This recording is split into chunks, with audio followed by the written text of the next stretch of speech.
Hi family, आज आलतो बघा कोंबडी खत टाकाय मी. बघा ह्या उसाला कोंबडी खत टाकतो. या बघा पुढच्या समोरच्या बघा ही ऊस बांधायचा चालू आहे आता सध्या. बांधायचा बघा ही. आणि ही कोंबडी खत काय हे पहिलं कोंबडी खत बघा ह्या उसाला टाकले बघा. बघा ह्या आणि बांधून घेतला ही ऊस. तरी कोंबडी खताचा रिझल्ट बघा की तुम्ही. आता ही म्हणजे जवळजवळ महिनाभर झालेला ऊस बांधलेला आहे. बघा ह्याची काळोखी ही बघा कशी आहे काळोखी. दिसते बघा काळोखी. त्यातली त्यात काय झालं माहिती का, ह्या अतिवृष्टी पावसाचा बी थोडा फरक आहे थोडा. बघा कसलंच रासायनिक मटेरियल नाही ह्याला. आणि समोर बघा त्याचा कलर बघा काळोखी. आणि ह्याचा पोत बी बघा ह्या उसाला बसला आहे. तरी काहीच केलं नाही, रासायनिक खत कुठलं टाकलं ह्याला पहिल्यापासून. म्हणजे फक्त कोंबडी खत टाकून बांधून घेतला.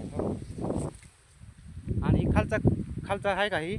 आता सध्या आम्ही त्याच बघा ही कोंबडी खत आणलं आहे. 60 टक्के आणलं आहे बघा. एकर का किंवा 1.25 एकर आहे. 60 टक्के आहे बघा. ह्याला टाकायची. बघा इथं आम्ही टाकायचं चालू केलं आहे. बघा हे असलं कोंबडी खत आहे बघा. बघा एकच नंबर रिझल्ट आहे ह्याचा. नुसतं घ्यायला तर काळू काय नाही. आता सर्व बांधून घ्यायचा ही ऊस. एक समोरचा ऊस आणि ही ऊस. आणि आम्ही आलो आता सध्या 2 जण टाकतोय नवरा बायको. तरी चालूच राहील आता काम.